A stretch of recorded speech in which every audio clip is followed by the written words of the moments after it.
तो थोड़ी देर के बाद ये देखिए जानकारी दी जा रही है। Notice for the election for the office of Vice President was issued on 5th July 2022. In all, 50 nomination papers were received till the last date for submission of nomination papers. After scrutiny, nomination papers filed by Shri Jagdeep Dhankar and Srimati Margaret Alva were found valid. The polling for the 16th Vice Presidential Election 2022, which commenced at 10 a.m. today in the Parliament House, closed at 5 p.m. Out of 780 electors comprising of elected and nominated members of Rajya Sabha and elected members of Lok Sabha, 725 electors cast their votes. The total elector turnout was accordingly 92.94%. The ballot box was sealed immediately after the close of poll at 5 p.m. in the presence of authorized representatives of contesting candidates and election observers.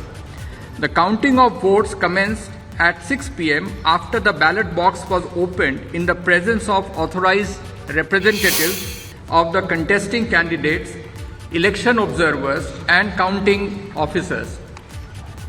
725 votes were polled, which was 92.94% of the total electorate.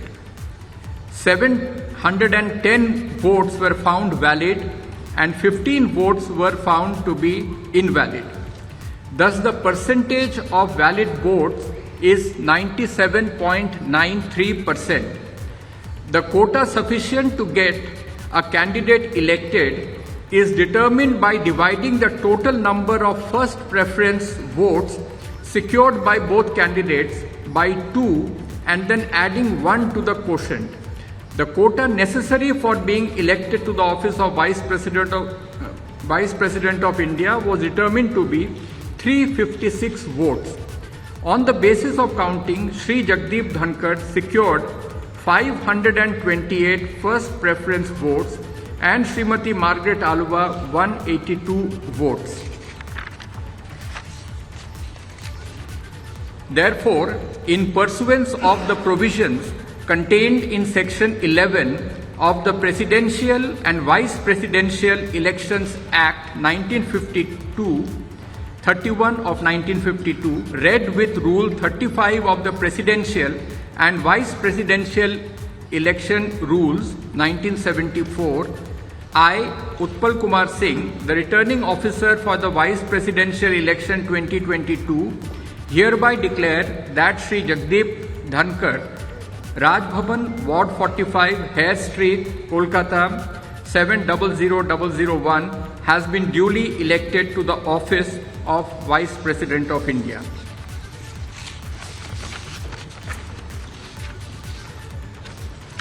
I will be forwarding to the Election Commission of India Form 7 under Rule 35(1)(c), which is the return of election to the office of the Vice President of India, and also a declaration of result of election under Section 11 of the Presidential and Vice Presidential Elections Act 1952, read with Rule 35 of the Presidential and Vice Presidential Election Rules 1974. Election Commission of India would then prepare the certification of the election of Shri Jagdeep Dhankar as the Vice President of India, jointly signed by the Chief Election Commissioner of India, Shri Rajiv Kumar, and Election Commissioner, Shri Anup Chandra Pandey. Thank you. So you will go to election commission today?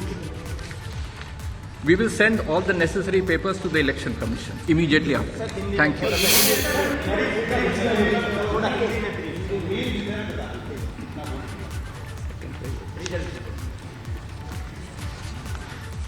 जैसा कि आप सभी को ज्ञात है कि 5 जुलाई 2022 को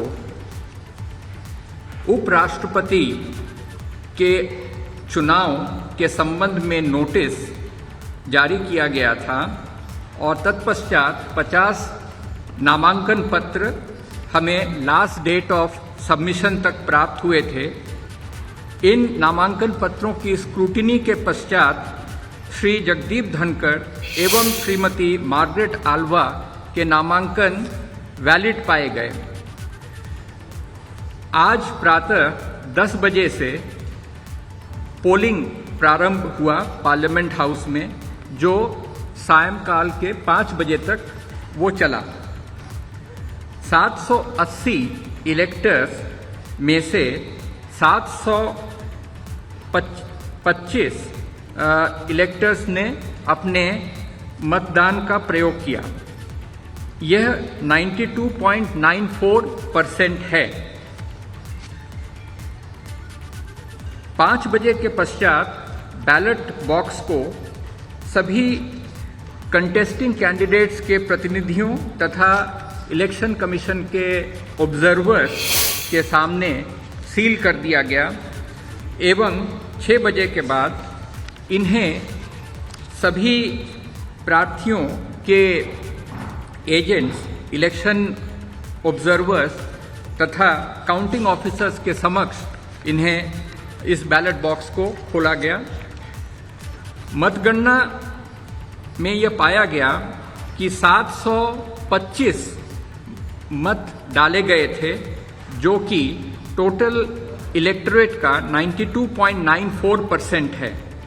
इन 725 मतों की जब गणना की गई तो ये पाया गया कि 710 इनमें से वैध हैं और 15 मत पत्र वो अवैध पाए गए। इस प्रकार से जो वैध मतों का प्रतिशत है वो 97.93% है। उपराष्ट्रपति के चुनाव के लिए जो कोटा आवश्यक होता है, वह कोटा इस चुनाव के लिए 356 निर्धारित किया गया था। इसमें यह पाया गया कि श्री जगदीप धनखड़ को 528 मत प्राप्त हुए हैं तथा श्रीमती मार्गरेट आल्वा को 182 मत प्राप्त हुए। राष्ट्रपतीय और उपराष्ट्रपतीय निर्वाचन नियम 1974 के नियम 35 के साथ पठित राष्ट्रपतीय और उपराष्ट्रपतीय निर्वाचन अधिनियम 1952 की धारा 11 में अंतर्विष्ट उपबंधों के अनुसरण में मैं उत्पल कुमार सिंह, रिटर्निंग ऑफिसर, उपराष्ट्रपतीय निर्वाचन 2022 एतद द्वारा घोषणा करता हूं कि Shri Jagdeep Dhankhar Raj Bhavan ward 45, Hare street, Kolkata 700001 Bharat के उपराष्ट्रपति पद के लिए सम्यक रूप से निर्वाचित हो गए हैं। इसके पश्चात फॉर्म 7 में आवश्यक प्रविष्टियों को करने के पश्चात इसे भारत निर्वाचन आयोग को जो अधिनियम है और जो नियम है उसके तहत प्रेषित कर दिया जाएगा और भारत निर्वाचन आयोग के द्वारा श्री जगदीप धनखड़ के सर्टिफिकेशन ऑफ इलेक्शन को मुख्य चुनाव आयुक्त श्री राजीव कुमार एवं चुनाव आयुक्त श्री अनूप चंद्र पांडे के संयुक्त हस्ताक्षर से वह जारी किया जाएगा। धन्यवाद। तो लोकसभा के महासचिव उत्पल कुमार सिंह को आप सुन रहे थे। पूरी प्रक्रिया किस तरीके से होती है और क्या डिटेल्स हैं वो उन्होंने साझा कर दी है और उन्होंने बता दिया है कि कितने वोट मिले हैं जगदीप धनखड़ को और मार्गरेट आल्वा को कितने वोट मिले, इसके बारे में पूरी जानकारी दी है। नामांकन प्रक्रिया से लेकर के वोटिंग संपन्न होने तक की संपूर्ण जानकारी उन्होंने साझा की है और इसी के साथ ही आज की बड़ी खबर है, लगातार सुबह 10 बजे से शाम के 5 बजे तक वोटिंग हुई। इसके बारे में भी उत्पल कुमार सिंह ने जानकारी दी और वोटिंग के बाद उन्होंने कहा कि 725 जो मेंबर थे उन्होंने अपने मताधिकार का इस्तेमाल किया, 780 में से, जो कि 92% है ओवरऑल अगर करें। और इसी के साथ ही उन्होंने कहा कि 528 वोट मिले हैं जगदीप धनखड़ को, इसके साथ ही उनकी जीत हो जाती है।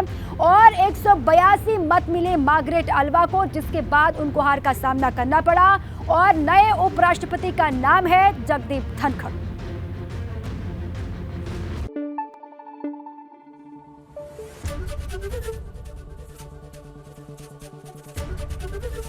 एबीपी गंगा, खबर आपकी, जुबान आपकी।